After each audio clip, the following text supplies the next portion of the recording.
Mister perfect extra gold திருமணமான ஆண்களுக்கு திருப்பு முனையை ஏற்படுத்தும் ஹலாலான இயற்கை வியாகரா. 60,000க்கும் மேற்பட்ட திருப்திகரமான வாடிக்கையாளர்கள், 500க்கும் மேற்பட்ட வாடிக்கையாளர்களுக்கு குழந்தை வரமும் கிடைத்துள்ளது. வயதான பலகினமா, சுகர் பலகினமா, இனி கவலை வேண்டாம். உங்கள் இல்லறம் நல்லறமாக அமைய உடனே ஆர்டர் செய்யுங்கள். மேலும் விவரங்களுக்கு கீழுள்ள எண்ணை அணுகுங்கள். இந்த பழைய படத்துல எல்லாம் நம்பியார் சரோஜா தேவியை கடத்திட்டு போயிடுவாரு. எங்கேயாவது ஆந்திரா பக்கம் எங்கேயாவது கூட்டு போயிடுவாரு. அப்போ கோபால் அப்படின்னு சொல்லி ஆந்திரால இருந்து இவங்க கோபால்னு கத்துவாங்க. உடனே சரோஜா இதை வந்துட்டேன் அப்படின்னு சொல்லி நம்ம தமிழ்நாட்டுல இருந்து இங்க இருந்து பறந்து ஒரு கயிறு மூலமா பறந்துகிட்டே போய் ஒரே செகண்ட்ல போய் எம்ஜிஆர் போய் காப்பாத்திடுவாரு. அந்த மாதிரி இங்க பாஜகவுக்கும் பாஜகவோட மேடை பேச்சாளர் மாதிரி இயங்கக்கூடிய ஆளுநருக்கும் ஏதாவது ஒரு பிரச்சனை அப்படின்னா எங்க அண்ணன் சீமான் அதே மாதிரி பறந்து வந்துடுறாரு.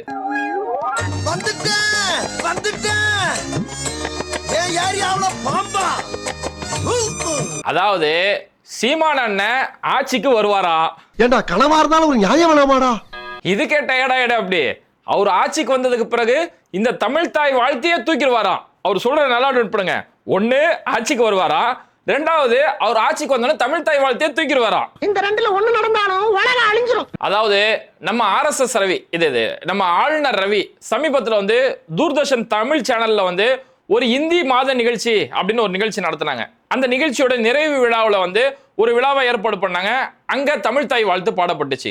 அப்படி ஆளுநர் முன்னாடி பாடப்பட்ட அந்த தமிழ் தாய் வாழ்த்துல தெக்கணமும் அதிசிறந்த திராவிட நல் திருநாடும் அப்படின்னு சொல்லக்கூடிய அந்த திராவிட நல் திருநாடும் அப்படின்னு சொல்லக்கூடிய அந்த ஒரு வரியே அந்த இடத்துல நீக்கப்பட்டிருக்கு. அப்போ இப்படி நீக்கப்பட்டோன்னே இது பெரிய ஒரு சர்ச்சைக்குரிய ஒரு கண்டனத்துக்குரிய ஒரு விஷயமா மாறுது. தமிழ்நாடு முதலமைச்சர் மு.க. ஸ்டாலின் இதை கடுமையா கண்டிச்சாரு. இவர் ஆளுநர் ரவியா இல்ல ஆரியனர் ரவியா அப்படின்னு ஒரு வார்த்தையை கேட்டாரு. ஏன் உங்களுக்கு இந்த திராவிடம்னா இந்த அளவுக்கு எரியுது?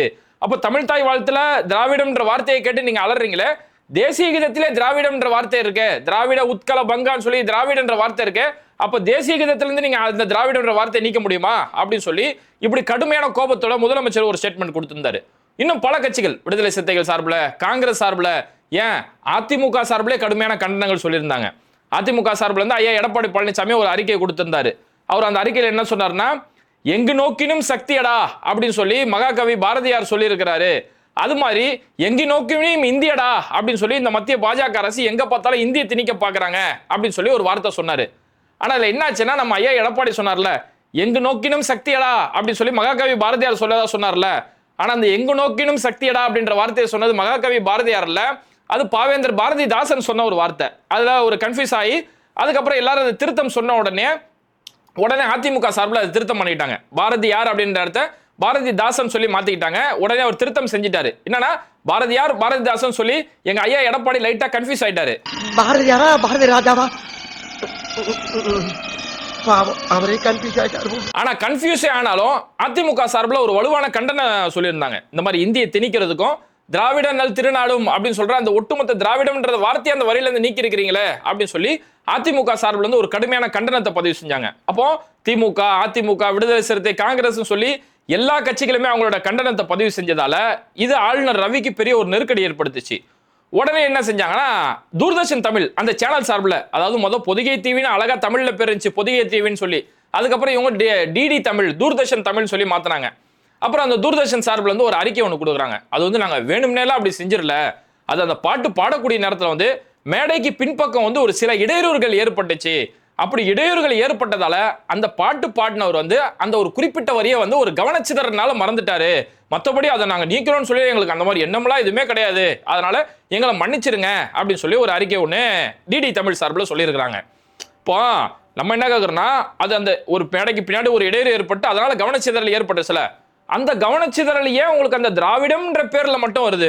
மற்ற எங்கேயுமே இந்த கவனச்சிதறல் வரல. ஆளுநர் ரவி வந்திருக்காரு, ஆளுநர் அப்படியாப்பட்டவர், ஏழையாப்பட்டவர், நல்லவர், வல்லவர்னு சொல்லி அவர் மேடைக்கு கூப்பிட்டு அவரை புகழ்ந்து கூப்பிடும் போது அந்த கவனச்சிதறல் ஏற்படல. ஏன் அங்க தேசிய கீதமும் பாடப்பட்டுச்சு, தேசிய கீதம் பாடும்போது இந்த கவனச்சிதறல் ஏற்படல. ஆனா தமிழ் தாய் வாழ்த்து பாடும்போது மட்டும்தான் உங்களுக்கு அந்த கவனச்சிதறல் ஏற்படும். அதுவும் அந்த திராவிடம் அப்படி திராவிட நல் திருநாடு அப்படின்னு சொல்லும் போது தான் உங்களுக்கு கவனச்சிதறல் ஏற்படும்னா, அப்ப இங்கதானே உங்களுக்கு நமக்கு அந்த சந்தேகம் உருவாகுது. அதனாலதான் இங்க மக்கள் கேட்கக்கூடிய கேள்வி என்னன்னா, மேடைக்கு பின்னாடி ஒரு இடையூறு ஏற்படும் அவங்களே சொல்றாங்களே, அது என்ன இடையூறுனா, ஆளுநர் மேடைக்கு வருவாரு, அவருக்கு முன்னாடி திராவிட நல் திருநாடு சொல்லி பாடக்கூடாது அப்படின்னு சொல்லி இவங்களுக்கு அங்க ஒரு பெரிய இடையூறு ஏற்படுத்தப்பட்டுச்சோ அப்படின்னு சொல்லி மக்களுடைய தரப்புல இருந்து ஒரு பெரிய ஒரு சந்தேகத்தையுமே இந்த இடத்துல முன் வச்சிட்டு இருக்காங்க. இருந்தாலும் டிடி தமிழ் சார்பில் ஒரு மன்னிப்பு கேட்டாங்க. காரணம், இவங்க சாவர்கர்ஜியோட அந்த காலத்துல இருந்தே மன்னிப்பு கேட்கறது வந்து அப்படி மிட்டாய் சாப்பிட்ற மாதிரி தானே, அந்த சாவர்கர்ஜியோட வழிமுறையை அப்படி பற்றா பின்பற்றிட்டு இருக்கிறதால ஈஸியா மன்னிப்புமே கேட்டுக்கிட்டாங்க. மன்னிப்பு கேட்டு தானே ஆகணும், இல்லைன்னா தமிழ்நாட்டு மக்கள் விட்டுருவாங்களா?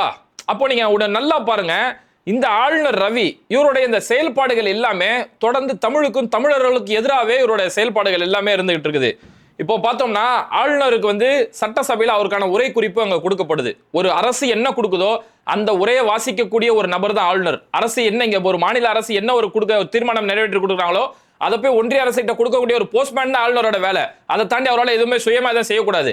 ஆனா இங்க அரசு சார்பில் ஒரு உரையை ஒன்று தயார் பண்ணி கொடுக்கும்போது அதுல பெரியார் என்ற வார்த்தை வருது, அதை படிக்க தவிர்க்கிறாரு. அண்ணா என்ற பேர் வருது, அப்புறம் கலைஞருடைய பேரு, காமராஜருடைய பேரு, திராவிடம் சொல்லக்கூடிய பேரு, இது மாதிரியான பெயர்கள் எல்லாம் அந்த இடத்துல அவர் படிக்காம அந்த வார்த்தைகளை நீக்கிட்டு மற்ற விஷயங்களை படிக்கிறாரு. அவரா சில விஷயங்களை உள்ள சேர்க்கிறாரு. அப்ப தொடர்ந்து இந்த ஆளுநர் ரவியோட செயல்பாடுகளை பாருங்க, திராவிடத்துக்கு எதிராக, தமிழ்நாட்டுக்கு எதிராக, தமிழ்நாட்டோட முக்கியமான தலைவர்கள், இந்த தமிழ்நாட்டுக்காக பாடுபட்ட தலைவர்கள், அவங்களுடைய பேரை நான் வாயில கூட நான் சொல்ல மாட்டேன் அப்படின்ற ஒரு போக்கிலேயே தான் ஆளுநர் ரவி தொடர்ந்து செயல்பட்டு இருந்தாரு.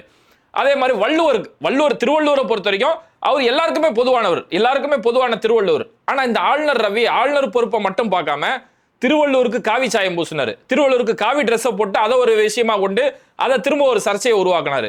ஆனா இந்த மேடையில இந்த இந்தி மேடையில ஆளுநர் ரவி என்ன சொல்றாருன்னா, எங்க மோடிஜியோட இந்த அரசு வந்து தமிழுக்கு வந்து பெரிய முக்கியத்துவம் நாங்க கொடுக்குறாங்க, பல பல பல்கலைக்கழகங்கள்ல வந்து தமிழ் இருக்கை ஏற்பாடு பண்ணி கொடுக்குறாங்க, வள்ளுவர் பேர்ல இருக்கை ஏற்படுத்தி கொடுக்குறாங்க, தமிழுக்காக அப்படி செஞ்சிருக்கோம் இப்படி செஞ்சிருக்கோம் சொல்றாங்க. ஆனா இந்த மோடி அரசு இப்படி எல்லாம் செஞ்சிருக்கு அப்படின்னா நீங்க என்ன செஞ்சோம், அதாவது பேச்சு வழக்கிலே இல்லாத மொழி சமஸ்கிருதம். அந்த சமஸ்கிருத மொழிக்கு 2400 கோடி ரூபாய் வரைக்கும் அந்த மொழி வளர்ச்சிக்காக செலவு செய்யறாங்க. ஆனா இந்த தமிழ் மொழி, தமிழ் உலகத்தோட செம்மொழி, இந்த தமிழ் மொழிக்கு இத்தனை இலக்கணம் இலக்கியங்கள் எல்லாத்தையுமே சிறந்து இருக்கக்கூடிய இந்த செம்மொழி தமிழுக்கு அவங்க கொடுக்கக்கூடிய அந்த நிதிங்கிறது வெறும் 70 கோடி 19 கோடி இப்படி சொல்லி இப்படி சில்லற அளவுல மட்டுமே, அது 2400 கோடி இங்க 19 கோடி 70 கோடின்னு சொல்லக்கூடிய இந்த சில்லற அளவுலான. அப்ப தமிழுக்கு இந்த அளவுக்கு பாரபட்சம். ஆனா மோடிஜி போற இடமெல்லாம் மரமணம் கொண்டகே அப்படின்னு சொல்லி போற இடமெல்லாம் திருக்குறளை பேசுவாரு. அப்ப இந்த அளவுக்கு உங்களுக்கு உண்மையாலேயே நாங்க வந்து திருவள்ளுவருக்கான இருக்கை ஏற்பாடு பண்ணியிருக்கோம், திருக்குறள் அப்படி நாங்க மதிக்கிறோம்னா நீங்க என்ன செய்யணும், ஒன்றிய அரசு சார்பில் இந்த திருக்குறளை தேசிய நூலை அறிவிக்கணும். ஆனா அதெல்லாம் எதுவுமே செய்ய மாட்டாங்க. வெறும் வெற்று அரசியல், ஒரு வாய் அரசியலுக்கு மட்டும் இந்த மாதிரி செஞ்சுக்கிறது, திருவள்ளுவருக்கு காவி சாயத்தை பூசி விடுறது. அதே மாதிரி இந்த ஆளுநர் ரவியோட செயல்பாடுகளை இன்னும் நம்ம பார்த்தோம்னா, தமிழ்நாடுன்னு சொல்றதை விட தமிழகம்னே நம்ம சொல்லுவோமே அப்படின்னு சொல்லி, தமிழ்நாடு அப்படின்னாலே அவங்களுக்கு அந்த பேரை கட்டா, அண்ணா தன் ஆட்சிக்கு வந்ததுக்கு பிறகு நான் தமிழ்நாடுன்னு சொல்லி இந்த நாட்டுக்கு நான் பேர் வைக்கிறேன், இதுதான் என்னோட ஆட்சியில முக்கியமான ஒரு சாதனை, பின்னாடி ஒருத்தன் தன் பேரை மாத்திரான்னு சொல்லி வருவான், அந்த பேரை மாத்தும் போது அவன் மனசுல ஒரு அச்சம் ஏற்படும், அந்த அச்சம் ஏற்படும் வரைக்கும் இந்த நாட்டை அண்ணா தான் ஆள்றான்னு சொல்லி அண்ணா ஒரு வார்த்தை சொன்னார் பாருங்க, அது இங்கதாங்க நம்ம கண்ணெதிர பாக்குறோம். தமிழ்நாடு வேணாமே, தமிழகம்னு சொல்லலாமே அப்படின்னு சொல்லி ஆளுநர் ரவி அங்க ஒரு சர்ச்சையை ஏற்படுத்திட்டாரு. அதே மாதிரி நம்ம சட்டசபையில வந்து பொதுவாகவே நம்ம தமிழ்நாட்டோடைய ஒரு வழக்கம் என்னன்னா, எந்த ஒரு நிகழ்ச்சியா இருந்தாலும் அந்த நிகழ்ச்சியோட ஆரம்பத்துல நம்ம தமிழ் தாய் வாழ்த்து பாடுவோம், அந்த நிகழ்ச்சியோட இறுதியில தேசிய கீதம் பாடுவோம். நமக்கு தமிழ் தாயும் வேணும், தமிழ் தாய் வாழ்த்து நமக்கு வேணும், தேசிய கீதமும் நமக்கு வேணும். ரெண்டுமே நம்ம ஒரே மாதிரியா தான் பாக்குறோம், எந்த பாரபட்சமும் நம்ம பார்க்கல.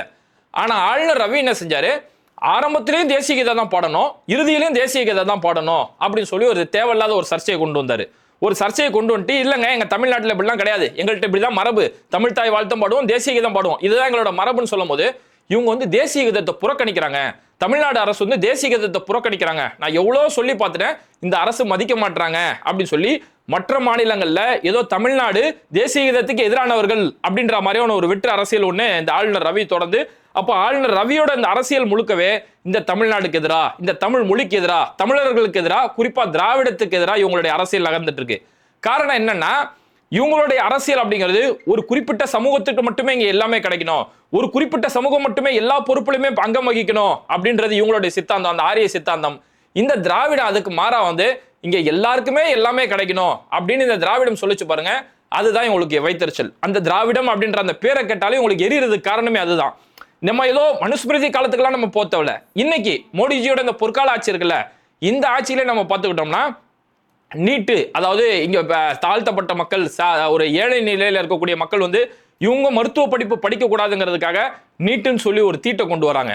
அது இல்லாம ஒரு ஏழ்மை நிலையில உள்ளவங்க, தாழ்த்தப்பட்ட சமூகத்தை சேர்ந்தவங்க அவங்களுடைய குலம் சார்ந்த தொழில தான் செய்யணும். ஒருத்தன் குப்பை வர்றானா அவனோட மகன் குப்பை தான் வரணும், செருப்பு தைக்கிறானா அவனோட மகன் செருப்பு தான் தைக்கணும் அப்படிங்கிறதுக்காக குலக்கல்வி திட்டம் அப்படிங்கிறத இந்த புதிய கல்வி திட்டத்துல விஸ்வகர்மா திட்டம் அப்படின்னு சொல்லி ஒரு பேரை கொண்டு வந்துட்டு, உங்க அப்பா செஞ்ச தொழில நீ செஞ்சனா உனக்கு பல வகையான இன்சென்டிவ் நாங்க தருவோம், அந்த தொழில் தொடங்குறதுக்கான பல வகையான நிதி வசதிகள் செய்வோம், பயிற்சி கொடுக்கறதுக்கான சம்பளமெல்லாம் நாங்க கொடுப்போம் அப்படின்னு சொல்லி அந்த குலக்கல்வி திட்டத்தை கொண்டு வந்து அதே நீ தாழ்த்தப்பட்டவனா நீ இந்த தொழில் தான் செய்யணும், நீ பட்டப்படிப்பு படிச்சு மேலெல்லாம் வரக்கூடாதுன்ற இந்த குலக்கல்வி திட்டத்தை மறைமுகமா கொண்டு வர பாக்குறாங்க. ஆனா இந்த திராவிடம் எல்லாருமே கிடைக்கணும் அப்படின்னு சொல்லுது பாருங்க. அதான் உங்களுக்கு வைத்தறிச்சல். இங்க நிறைய பேர், அதாவது இங்க திராவிடம் என்ன கொண்டு வந்துச்சுன்னா, ஆரம்பத்துல சத்துணவு திட்டம் போட்டு மக்கள் வந்து வறுமையில படிக்க வர முடியல, அப்ப இந்தா சாப்பாடு போடுறோம், வந்து பள்ளிக்கு வந்து சாப்பிடதாச்சும் பள்ளிக்கு வா, உங்க கல்வியை கத்துக்கிட்டு போ அப்படின்னு சொன்னாங்க. இங்க நிறைய பேர் சொல்லுவாங்க, இந்த சத்துணவு திட்டம் போட்டது எம்ஜிஆர் தான் அந்த சத்துணவு திட்டமே கொண்டு வந்தாரு, காமராஜர் தான் அந்த திட்டத்தையே கொண்டு வந்தாங்க. எம்ஜிஆரும் கொண்டு வரல, காமராஜரும் கொண்டு வரல.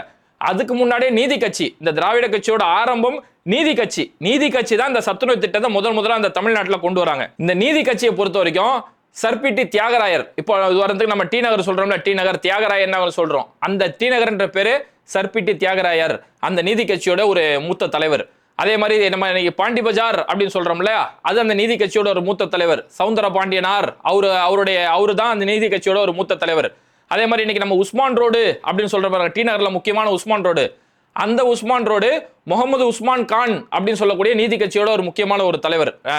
சென்னை இந்த மெட்ராஸ் மாகாணத்துக்கு ஆளுநராக வந்திருக்காரு, எம்எல்ஏ பொறுப்புல இருந்திருக்காரு. இப்படி எல்லா சமூக மக்களுமே, பனகல் அரசர், இது மாதிரி எல்லா சமூக மக்களுமே ஒன்று, அதாவது ஒரு ஆட்சி பொறுப்பு, ஒரு உயர் பொறுப்பு அப்படிங்கிறது ஒரு சமூகத்துக்கு மட்டுமே கிடைச்சிடக்கூடாது, எல்லாருக்குமே இங்க எல்லாமே கிடைக்கணும் அப்படின்னு சொல்லிதான் இந்த நீதி கட்சி, இந்த திராவிடம் எல்லாருக்குமே எல்லாமே கிடைக்கணும்னு சொன்னது. ஆனா இவங்க எங்களை மாதிரி ஒரு சமூக மக்களுக்கு தான் எல்லாமே கிடைக்கணும் அப்படின்ற ஒரு கொள்கையில இருக்கிறதால தான் இவங்களுக்கு இந்த திராவிடம்னா எரியுது, இந்த தமிழ்நாடுன்ற பேரை கட்டாலும் இவங்களுக்கு எரியுறது காரணமே அதுதான். சரி, எல்லாம் ஓகே. இங்க நமக்கு இருக்கக்கூடிய ஒரு பெரிய ஆச்சரியம் என்னன்னா, ஆளுநர் ரவி இந்த தமிழ் தாய் வாழ்த்தை எதிர்க்கிறாரு, அந்த பாட்டுகளை புறக்கணிக்கிறாரு அப்படின்றது ஓகே. சீமான் ஏன் அதை புறக்கணிக்கிறாரு? நான் ஆட்சிக்கு வந்தேன், முதல் ஒரு ஆட்சிக்கு வரவே மாட்டாரு, சீமான் ஆட்சிக்கு வருவார் அப்படிங்கிறது அது ஒரு விளையாட்டு செய்தி மாதிரி. சீமான் ஆட்சிக்கு வருவார், இத்துடன் விளையாட்டு செய்தி முடிஞ்சு நீ கிளம்பா அப்படிங்கிற மாதிரி தான் சீமான் ஆட்சிக்கு வருவார்ன்ற கதையெல்லாம். அப்போ இவர் முதல் ஆட்சிக்கு வர போறது இல்லை, நான் ஆட்சிக்கு வந்தேன்னா இந்த பாட்டியை தூக்கிடுவேன், இந்த பாட்டியை நான் நீக்கிடுவேன் அப்படின்னு சொல்லி சொல்றாரு. ஏன் அவருக்கு என்னன்னா, அந்த பாட்டுல திராவிடம் இருக்கான், இவங்க வந்து தமிழ் தேசிய அரசியல் பண்றாங்க, அதுல இந்த பாட்டுல வந்து திராவிட நல் திருநாடு அப்படின்னு வருதான். திராவிடம் எங்க இருந்து வந்துச்சு, நான் தமிழன் அப்படிங்கிறாரு. அப்ப அந்த திராவிடம் அப்படிங்கிறதால சரி ஓகே, நான் என்ன சொல்றேன், சீமானுடைய கருத்துப்படியே நம்ம போவோமே.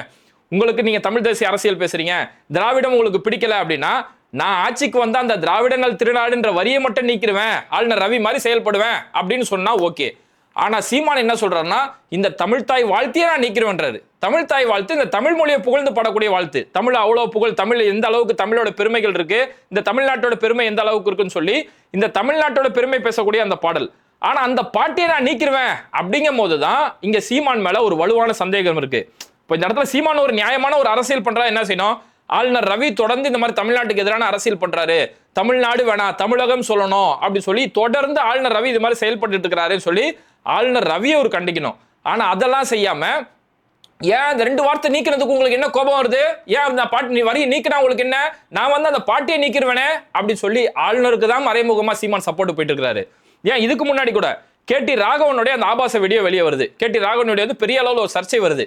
அப்போ சீமான் கிட்ட அதை பத்தி போய் கேட்கும் போது, யாரும் பண்ணாத தப்பையா எங்க அண்ணன் கேடி ராகவன் செஞ்சுட்டாரு, யாரும் பண்ணாத தப்பா அப்படின்னு சொல்லி அது ஒரு அசால்ட்டா கடந்து போறது. இதனை யாரும் பண்ணாத தப்பா அப்படின்னு சொல்லி கேடி ராகவன் செஞ்செல்லாம் தப்பே இல்லப்பா அப்படின்ற ஒரு பாணிக்கு கொண்டு போறாரு. அண்ணாமலையோட வாட்சை வச்சுங்க ஒரு பெரிய அளவு சர்ச்சை உருவாகுது. ஏன்னா அண்ணாமலை நான் தேசிய அரசியல் பேசுறேன், அதனாலதான் தேசிய வாட்ச் ரஃபேல் வாட்ச் கட்டுறேன் அப்படின்னு சொல்லி அண்ணாமலை ஒரு புழுகு முட்டை அரசியல் செஞ்சுட்டு இருந்தாரு. அப்ப அந்த வாட்சுக்கான பில் எங்க அண்ணாமலை அப்படின்னு கேட்கும்போது, அண்ணாமலை கிட்ட பில் இல்ல, அண்ணாமலையோட பொய்யெல்லாம் இங்க அம்பலமாயிருச்சு. ஆனா அப்ப அந்த கேள்வியை போய் சீமான்ட்ட போய் கேட்கும்போது, இது என்ன மாதிரி ஒரு அரசியல், ஒரு தலைவர்கிட்ட போய் நீ வச்சிருக்க பொருளுக்கு பில்ல கொடு அப்படிங்கிற, இதெல்லாம் என்ன மாதிரியான ஒரு அரசியல் அப்படின்னு சொல்லி அந்த டைம்லயுமே அப்போ தொடர்ந்து இந்த மாதிரி பாஜகவுடைய அரசியல் அப்படின்னு வரும்போது சீமான் அந்த பூசி முழுகினாப்புல ஒரு அரசியல், அவங்களை அதாவது சுத்தி போட்டு நான் ஒரு மாதிரி அவங்களை சேஃப்டி பண்ணி விடுறேன் அப்படிங்கிற ஒரு அரசியல் சீமான் தொடர்ந்து பண்ணிட்டு வரதால தான் சீமானுடைய அரசியல் மேல இங்க ஒரு வலுவான சந்தேகம் இருக்குது. கூடவே பாண்டே மாதிரியான நபர்கள், இப்ப பாண்டே எடுத்துவங்களேன், பாண்டே அவர் ஒரு ஆரிய சித்தாந்தத்தில் இருக்காரு, ஒரு RSS சித்தாந்தத்தில் இருக்காரு, பாஜகவுடைய ஆட்சிக்கு ஆதரவா இருக்கிறாரு, பாண்டே இருக்கிறாரு. ஓகே, பாண்டேக்கு அதனால அவர் திராவிட எதிர்க்கிறாரு, ஓகே, பாண்டே அதனால திராவிடத்தை எதிர்க்கிறாரு. இத்தனைக்கு பாண்டேவோட தந்தை மரணிக்கும் போது தமிழ்நாடு முதலமைச்சர் மு க ஸ்டாலின் அந்த மரணத்தில் போய் கலந்துக்கிறாரு. ஆனா இருந்தாலும் பாண்டே தன்னோட கொள்கையில உறுதியா திராவிடத்தை எதிர்க்கிறாரு. ஏன்னா பாஜக RSSக்கு திராவிடம் நேர் எதிர் அப்படின்றால எதிர்க்கிறாரு. ஓகே, அதே பாஜக RSS அரசியலுக்கு நேர் எதிர் தான், தமிழ் தேசிய அரசியலும் அதுக்கு நேரான எதிர் தான். ஆனா பாண்டே மாதிரியானவங்க சீமானை இங்க எதிர்க்கிறது கிடையாது. சீமான அதே மாதிரி சீமான் தலைவர், முக்கியமான தலைவராக பார்க்கக்கூடிய பிரபாகரனுக்கும் இந்த RSS உடைய அரசியலுக்குமே நேரெதிர் சித்தாந்தம் தான். ஆனா அப்ப அந்த தலைவரா பிரபாகரனை சீமான் சொல்லும் போது தமிழ் தேசிய அரசியல் எனக்கான முதன்மை அப்படின்னு சொல்லும் போது ஆரியத்துக்கு எதிராக நான் தமிழ் தேசியம் நான் கொண்டு வரேன்னு சொல்லி சீமான் சொல்ற இப்படியாப்பட்ட சிந்தனையில இருக்கக்கூடிய இந்த சீமான பாண்டே போகக்கூடிய இடலாமா புகழ்றாரு. இன்னைக்கு இளைஞர்களோட வாக்கெல்லாம் சீமான் பக்கம் தான், திமுக பக்கம் இன்னைக்கு யாருமே போறதில்ல. சீமான் நாளுக்கு நாள் எங்கேயோ வளர்ந்துட்டு வரான்னு சொல்லி இப்படி சீமான பாண்டே போகக்கூடிய இடமெல்லாம் புகழும் போதுதான் சீமானோ ஆளுநர் ரவி தப்பு செய்யும் போது, KT ராகவன் தப்பு செய்யும் போது, அண்ணாமலை வாட்சிக்கு பில் இல்லாத போது அவங்கள ஒரு மாதிரி சேஃப் ஜோன்ல கொண்டு வந்து சீமான் பேசும்போது அப்ப இவங்களுக்குள்ள என்ன நடக்குது, இங்க சீமான் யாருக்கான அரசியல் செய்யறாரு அப்படிங்கிற ஒரு சந்தேகம் இந்த இடத்துல வலுவா உறுதி ஆயிட்டே தான் இருக்குது. ஆக மொத்தத்துல இப்ப சீமான் சொல்றாரு இல்லையா, நான் ஆட்சிக்கு வருவேன், ஆட்சிக்கு வந்து அந்த பாட்டியை நீக்கிடுவேன் அப்படிங்கிறாருல, அப்படி ஒரு வேளை சீமானிங்க ஆட்சிக்கு வரமாட்டாரு, நம்ம வேற வழியில சும்மா ஒரு பேச்சுக்கு சொல்லுவோமே, அப்படி ஒரு வேளை சீமானிங்க ஆட்சிக்கு வந்தாருன்னா அந்த பாட்டை நீக்கிட்டு சீமான் என்ன பாட்டு கொண்டு வருவாரு அப்படின்னு சொல்லி ஒரு வீடியோ இன்னைக்கு சோசியல் மீடியால பயங்கர வைரலா இருக்கு. அந்த வீடியோ கடைசியா பாருங்களேன். நாங்கள் தேசிய கீதத்தை மாற்றுறோம், அது எங்களுக்கான மொழியில் இல்லை. நாங்கள் கண்டிப்பாக தேசிய கீதத்தை மாற்றுறோம். எங்கள் ஐயா இளையராஜாவை விட ரவீந்திரநாத் ஒரு பெரிய மேதையா? கட்டாயம் நாங்கள் ஆட்சிக்கு வரையில் வேறு பாட்டு இருக்கும். ஆனால் நீங்கள் ஆட்சி வரையில் எந்த மாதிரி பாட்டு வைக்க வரீங்க? எந்த மாதிரி பாட்டு இப்படி சொல்கிறதுன்னா, வட்ட வட்ட பாறையிலே வரகரிசி தீட்டையிலே சொந்தமுள்ள அத்தை மகளே டக்கமக்கட்டுக்கு தாளம், நீங்க சோறு கேட்டு நிக்கலாமா டக்கமக்கட்டுக்கு. அதனால இந்த தமிழ்நாட்டுக்கு எதிரா, தமிழ் மக்களுக்கு எதிரா, திராவிட கருத்தியலுக்கு எதிரா இந்த ஆளுநர் ரவி மாதிரி எத்தனை ஆரிய ரவிகள் இங்க வந்தாலும், RSS ரவிகள் இங்க வந்தாலும் அவங்களோட அரசியல் இந்த தமிழ்நாட்டில் எடுபடாது. எப்படி இந்தியை இவங்க அன்னைக்கு திணிக்க வரும்போது எப்படி அன்னைக்கு இந்தி திணிப்பா விரட்டி விரட்டி தமிழர்கள் விரட்டி அடிச்சாங்களோ, அதே மாதிரி இவங்க எத்தனை ரூட்ல யார் மூலமா இங்க பேசினாலுமே இந்த தமிழ்நாட்டில் அந்த அரசியல் எடுபடாது. தமிழ்நாட்டு மக்கள் அந்த ஒரு வெறுப்பு அரசியலை கண்டிப்பா விரட்டி அடிப்பாங்க அப்படிங்கறதா யதார்த்தம். அதனால இவங்களால இங்க இந்தியும் திணிக்க முடியாது, தாமரையை இவங்களால மலர வைக்க முடியாது. சரி, தாமரையை மலர வைக்க முடியாது, பாஜக இங்க ஆட்சிக்கு வர முடியாது. ஓகே, சீமான் ஆட்சிக்கு வந்துருவாரா? சீமான் ஆட்சிக்கு வந்து தமிழ் தாய் வாழ்த்தையை தூக்கிடுவாரா அப்படின்னா அதுக்கு சீமானோட ஸ்டைல்லே பதில் சொல்றதா இருந்தா வாய்ப்பில்லை ராஜா.